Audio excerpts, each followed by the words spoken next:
ನಮಸ್ಕಾರ ಮಕ್ಕಳೇ. ಇವತ್ತು ಈ ವಿಡಿಯೋದಲ್ಲಿ ನಾವು ರಜಾಪತ್ರ ಅಂದರೆ ಲೀವ್ ಲೆಟರನ್ನು ಯಾವ ರೀತಿಯಾಗಿ ಬರಿಬೇಕಂತಂದು ನೋಡೋಣ.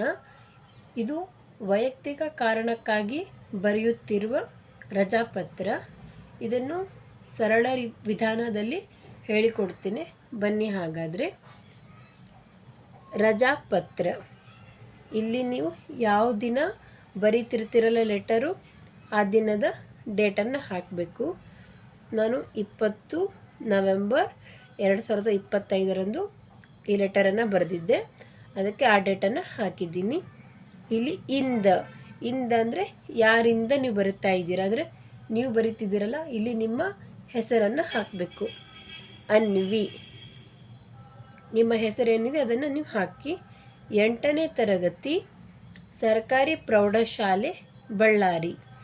ನಿಮ್ಮ ಹೆಸರು, ನಿಮ್ಮ ತರಗತಿ ಮತ್ತು ನಿಮ್ಮ ಶಾಲೆ ಮತ್ತು ನಿಮ್ಮ ಊರನ್ನು ನೀವು ಇಲ್ಲಿ ಹಾಕಿರಿ. ಇಲ್ಲಿ ಇವರಿಗೆ ಇಲ್ಲಿ ನೀವು ಬರೀ ಗೆ ಅಂತಲೂ ಬರೀಬೋದು, ಇಲ್ಲಾಂದರೆ ಇವರಿಗೆ ಅಂದರೆ ನೀವು ಯಾರಿಗೆ ಬರಿತಾ ಇದ್ದೀರಾ. ನಾವಿಲ್ಲಿ ಮುಖ್ಯ ಪ್ರಾಧ್ಯಾಪಕರಿಗೆ ಅಂದರೆ ಬರಿತಾ ಇದ್ದೀವಿ. ಸರ್ಕಾರಿ ಪ್ರೌಢಶಾಲೆ, ಬಳ್ಳಾರಿ. ಇಂದ ಅನ್ವಿ, 8ನೇ ತರಗತಿ, ಸರ್ಕಾರಿ ಪ್ರೌಢಶಾಲೆ, ಬಳ್ಳಾರಿ.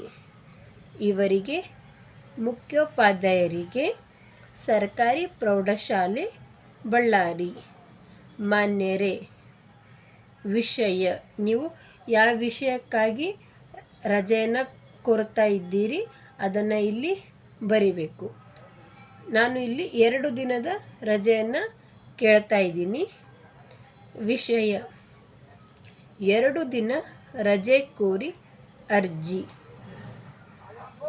ಈಗ ನಮ್ಮ ವಿಷಯವನ್ನು ನಾವಿಲ್ಲಿ ಬರೀಬೇಕು.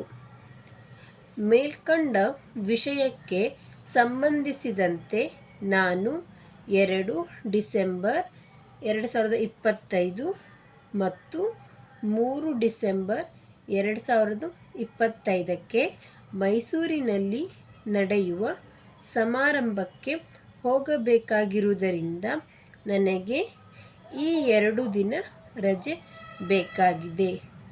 ನನಗೆ ಡಿಸೆಂಬರ್ 2 ಮತ್ತು 3ನೇ ತಾರೀಕು ಮೈಸೂರಿನಲ್ಲಿ ಒಂದು ಕಾರ್ಯಕ್ರಮಕ್ಕೆ ಹೋಗಬೇಕಾಗಿದೆ.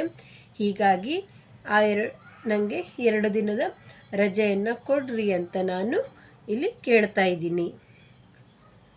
ಮತ್ತು ಕೆಳಗೆ ಇವಾಗ, ನೀವು ನನಗೆ ಈ 2 ದಿನ ರಜೆ ಕೊಡುತ್ತೀರಾ ಎಂದು ಭಾವಿಸುತ್ತೇನೆ.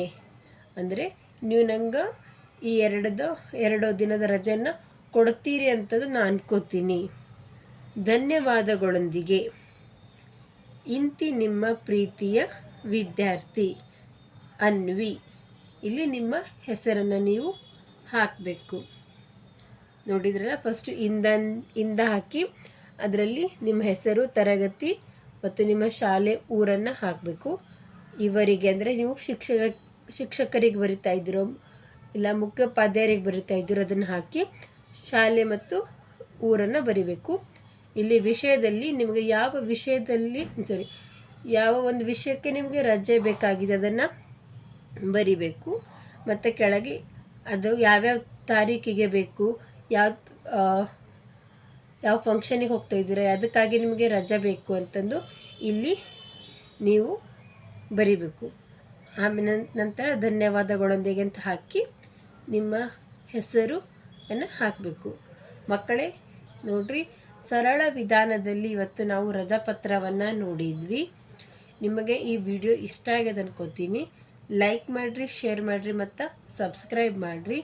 ಮುಂದಿನ ಒಂದು ವಿಡಿಯೋದಲ್ಲಿ ನಾವು ಹೀಗೆ ಮತ್ತೊಂದು ವಿಷಯದ ಬಗ್ಗೆ ಅಭ್ಯಾಸವನ್ನು ಮಾಡೋಣ. ನೀವು ಚೆನ್ನಾಗಿ ಪ್ರಾಕ್ಟೀಸ್ ಮಾಡಿರಿ ಮತ್ತು ಎಕ್ಸಾಮಿಗೆ ತಯಾರಾಗ್ರಿ. Thank you.